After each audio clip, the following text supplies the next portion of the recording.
بسم اللہ الرحمن الرحیم۔ السلام علیکم۔ اچھی یادیں آنکھوں میں تبھی نمی لاتی ہیں جب ہمیں یقین ہوتا ہے کہ ہم ان یادوں کو دوبارہ نہیں جی سکتے۔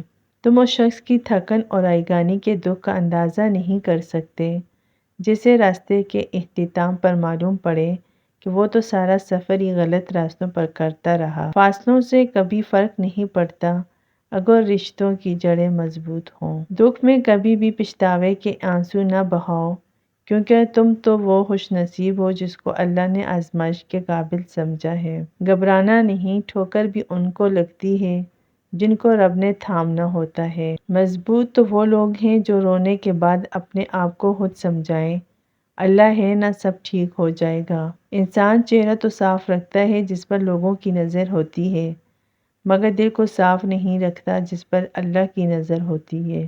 ایک حد کے بعد تو انسان سب کچھ چھوڑ دیتا ہے، روٹھنا، شکایت اور گلے شکوے کرنا، اور پھر دل تو ایسا ہو جاتا ہے کوئی بات کرے تو ٹھیک نہ کرے تو بھی ٹھیک۔ صاف نیت سے مانگا جائے تو اللہ نصیب سے بڑھ کر دیتا ہے۔ مشکل وقت ایک ایسا فلٹر ہے جو آپ کی زندگی کو منافق، لالچی اور مکار لوگوں سے پاک کر دیتا ہے۔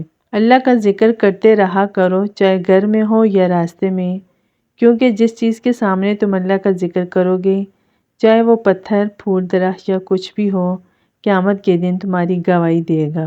سیدنا سہیل بن سعد رضی اللہ تعالیٰ عنہ نے بیان کیا کہ نبی کریم صلی اللہ علیہ وآلہ وسلم نے فرمایا، قسم اللہ کی، اللہ عز و جل تیری رہنمائی سے کسی ایک شخص کو بھی راہ حق دکھا دے تو یہ تیرے لیے سرخ اونٹوں سے افضل ہے۔ جب تم 3 آدمی ساتھ رہو تو تم میں سے 2 آدمی تیسرے کو اکیلا چھوڑ کر کان میں بات اور سرگوشی نہ کرے، کیونکہ یہ اسے رنج و غم میں مبتلا کر دے گا۔ جو شخص علم شرع کی حقیقی لذت اور اس میں رسوخ حاصل کرنا چاہتا ہے، وہ عربی زبان اور اس کے اصول و قواعد میں مہارت ہی سے اپنی یہ مراد پا سکتا ہے۔